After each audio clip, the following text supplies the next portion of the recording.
welcome to the stage Anouk, who will be talking about how fortune favors the bold.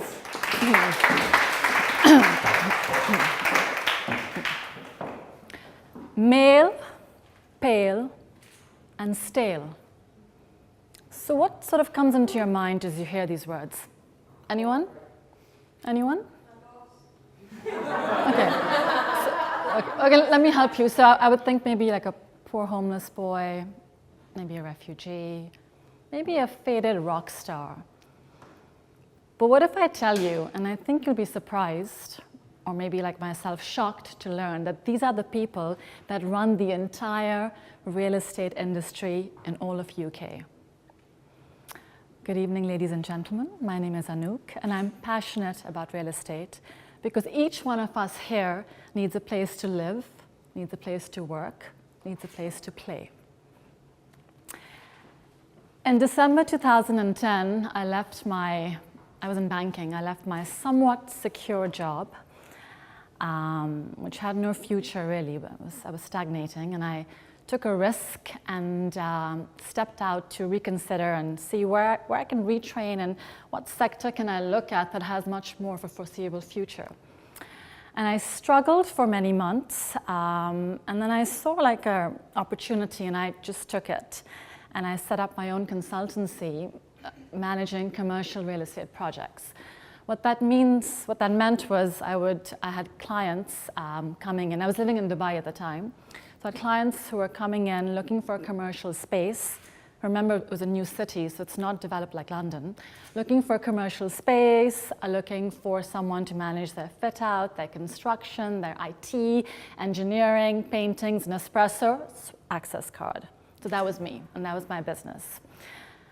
And I did that for 5 years. It was the most exhilarating time of my life, my most stressful time of my life, my most challenging. I mean, the highs and lows of being an entrepreneur, and I think many of you can relate to that feeling.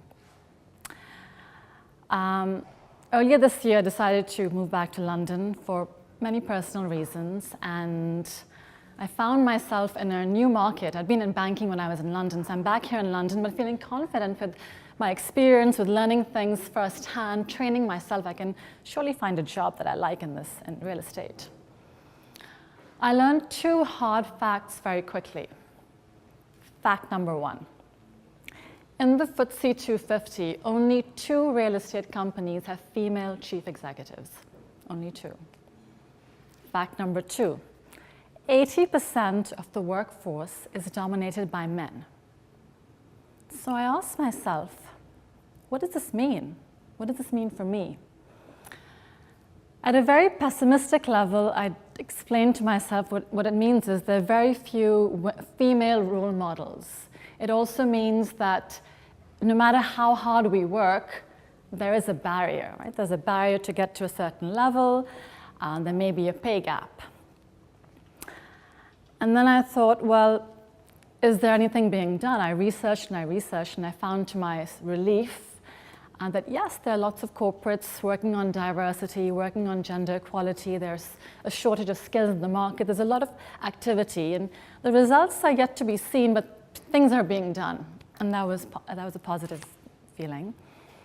But then I thought, what can I do? What can I do that can contribute something back and ultimately gives my return to London a deeper sense of purpose? They say when you're looking for something and you're out there trying, the universe conspires to bring things to you. And I found a women's network, after trial and error, of course, that's been established for 5 years, but I'd run out of steam. I needed like new energy, new blood, like a bit of a push. I joined them in May. We have done events in June and September. I have an event coming up in November and one booked for January. All with corporates, with law firms, chartered institutes, events that I'm chairing, that I'm moderating.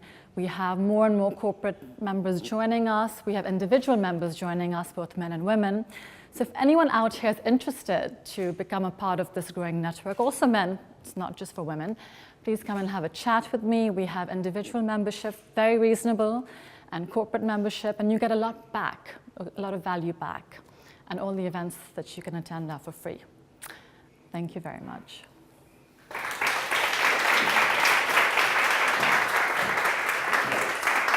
Well done, Anouk. Thank you. Over to the judges. So, good topic. How did the men feel in the audience? Did you feel a bit excluded? Okay, good. Just checking. Because it's always, because I was watching, like some of the men were like, looking down. Your storytelling is really beautiful. I mean, you know, the way you bring things alive, I really, really love that. I'd say a few stretches. Could everyone hear clearly? Because I think, hand me a pen. One thing I want you to do, this is for everyone, like I used to muffle. I'm not saying you're muffling, but I wasn't sure I heard every word clearly, but you can, I don't know whose pen this was, but put it in your mouth, and then when you rehearse, only when you rehearse, like you don't do that. But you can maybe, you know, every day, like read the paper for 5 minutes, putting a pen in your mouth because it forces your tongue in a certain position and it will help you to formulate words more clearly. Okay. Because I feel some of them were just like, I don't know, I couldn't fully hear them. I think because there was a pitch at the end, it needed a better ending. Okay. Because it started so beautiful and I was right there and I wanted to hear more and maybe even understand what men could do, women could do, like some really specific examples. You told us what you could do, but then bring us in. So we are all with you, right? And come a bit here. This powerful message loses a little bit of the power and keeps stepping back. You watched the video, you was like, oh, it's going further, back to the end. But I think the only thing is have like an ending that is meaningful. And then you weave the pitch in more gently and maybe even tell us at the beginning, you know, like, I now have found the solution for the problem I'm talking you through now. You know, so they're kind of like, you know, something is coming. And then that can be the solution, you pitch, and then you have like a powerful ending. But you're beautiful. Like, I feel like someone speaking up on something that could potentially offend people in the audience. I'm all friends, Bob. Wow.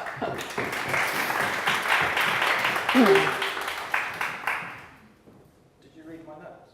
No. You're really engaging. Great voice, very pleasant to listen to, quite melodious, is that word? But I also think that that's potentially part of the challenge because your voice kind of stayed here for a lot of the presentation. And I could see everybody sort of drifting in and leaning in, but I was a little worried that they were going to drift away at the same time. And I think it would really help you, I don't need to hold this, I think it would really help you to grab the audience and take them on that journey by using your pauses more effectively. I know everybody can hear you, but hit people occasionally. Bring it down.